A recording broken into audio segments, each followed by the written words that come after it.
So shall we get on with it? Let's hear from the one and only Kate Bush. When we spoke yesterday on the good old-fashioned landline, more about Kate Bush's phone later, I started by asking her how she was feeling about being number one with her hit Running Up That Hill 37 years on, after its use, very recent use, in Stranger Things. Well, it's just extraordinary. I mean, you know, it's such a great series. I thought that the track would get some attention, but I just never imagined that it would be anything like this. It's so exciting, but it's quite shocking, really, isn't it? I mean, the whole world's gone mad. Well, I mean, 37 years is the longest time I believe it's a song has taken to get to number one. And it's also in America. It's your first ever top 10 hit in the US, which I didn't know. Yeah. I mean, what's really wonderful, I think, is that this is a whole new audience who, in a lot of cases, they've never heard of me, and I love that.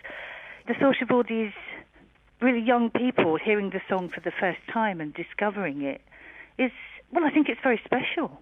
It's a discovery by a new generation. There's lots of people, of course, who have held you dear to their hearts for a long time, who are probably feeling quite protective at the moment, especially when some of their children are saying, "Have you heard of Kate Bush?" They're saying, yes, very much so.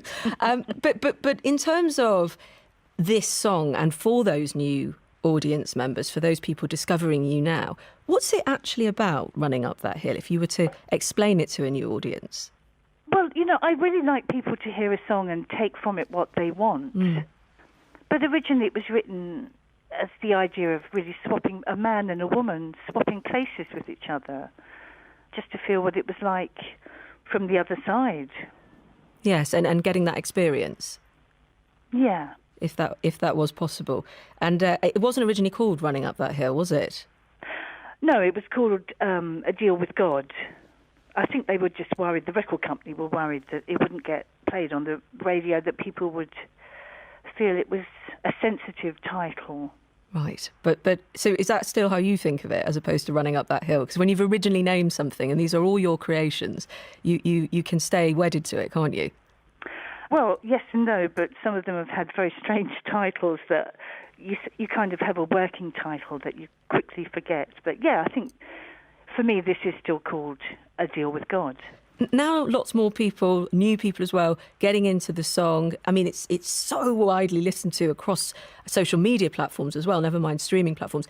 Have you listened to it again with new ears? Do you listen back to it?